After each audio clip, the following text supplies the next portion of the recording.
আলুটা হালকা লাল হয়েছে, এবার দিয়ে দেবো টমেটো কুচি। আবার এঁচোড়ের কোপ্তা কারি। প্রথমে দেখুন এঁচোড়টাকে আমি নুন হলুদ দিয়ে সেদ্ধ করে নিয়েছি, একটা আলুও সেদ্ধ করে নিয়েছি, দিয়ে দুটোকে ভালো করে ম্যাশ করে খুব মিহি করে মেখে নেব।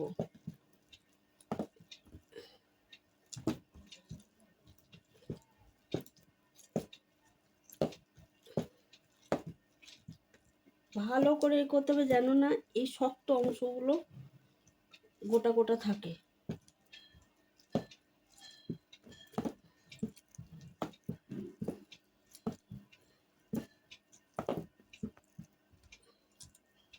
মিক্সিতে পেস্ট করলে ভালো।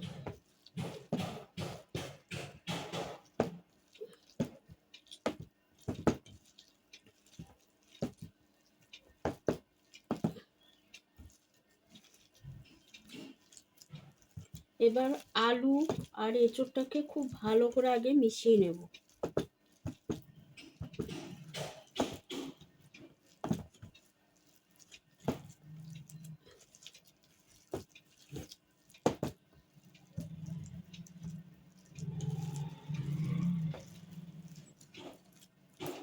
এবার এর মধ্যে দিচ্ছি দেখুন একটা ভাজা মশলা করেছি, ধনে জিরে গোটা গোল শুকনো লঙ্কা এলাচের দানা সব হালকা ভেজে নিয়ে গুঁড়ো করে একটা পেস্ট করা হয়েছে, অর্ডার করা হয়েছে। সামান্য নুন, যেহেতু নুন আগে দিয়ে সেদ্ধ করা হয়েছে ওই জন্য হালকা নুন। বেসন, বেসনটা পরিমাণ মতন যতটা লাগবে ততটা দিতে হবে। আর ধনেপাতা কুচি। এইগুলো খুব ভালো করে মাখিয়ে নিতে হবে।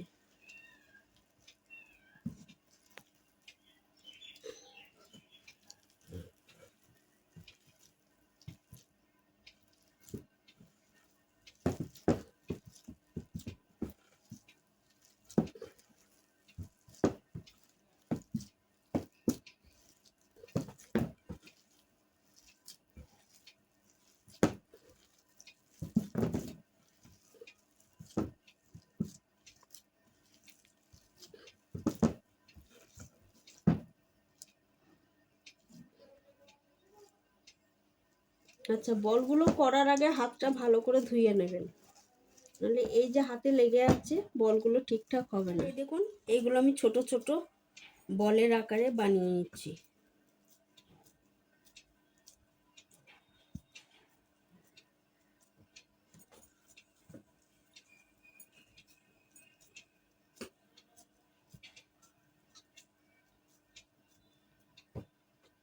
হাতে একটু করে জল নেবেন, জলটা নিলে তাহলে হাতে আর লাগবে না, জল অথবা তেল।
এগুলো ভাজা হয়ে গেছে, এবার এইগুলো আমি তুলে নেব।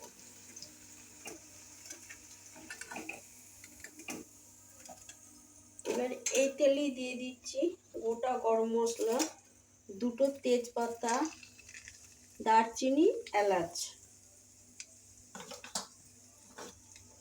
একটু সেন্ট ছাড়লেই পেঁয়াজ কুচি,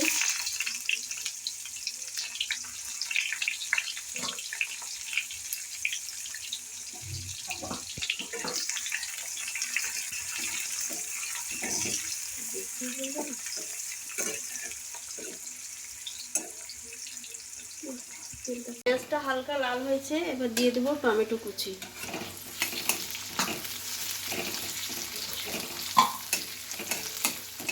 দিয়ে দিচ্ছি নুন।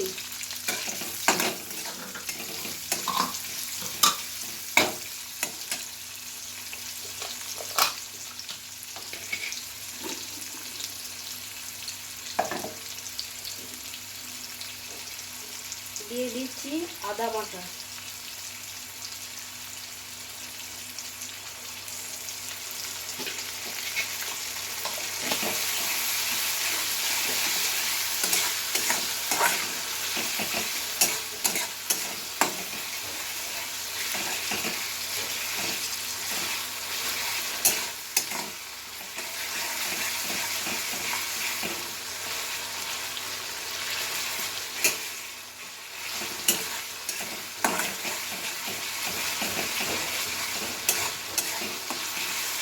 এইটা দেখুন, আমি একটু টক দইয়ের মধ্যে ধনে, জিরে, হলুদ, লঙ্কা গুঁড়ো, কাশ্মীরি লঙ্কার গুঁড়ো সব ভিজিয়ে রেখেছি। এটা ভিজিয়ে রাখলে বাটা বা মশলার মতন একটা সেন্ট আছে।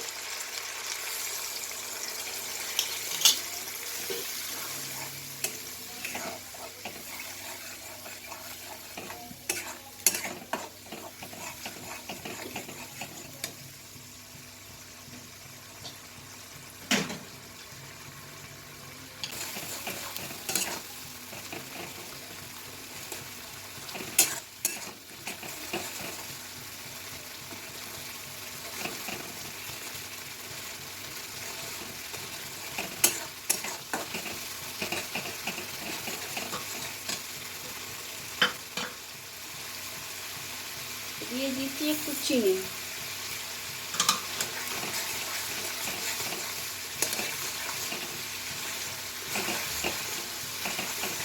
দেখুন মশলাটার তেল ছাড়তে শুরু হয়েছে।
হয়ে গেছে, পুরো তেল ছেড়ে গেছে। এবার আমি সামান্য জল দেব।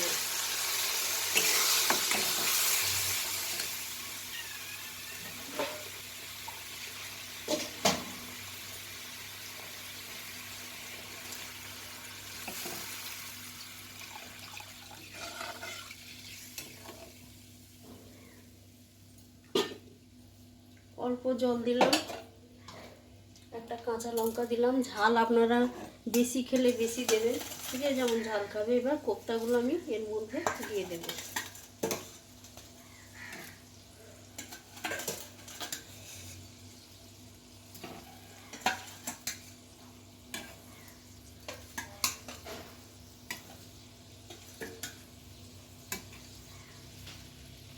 টেনে এসছে, এবার আমি নামাবো। তার আগে একটু দিলাম কাসৌরি মেথি আর একটু ঘি, ওপর থেকে একটু ঘি ছড়িয়ে দেবো।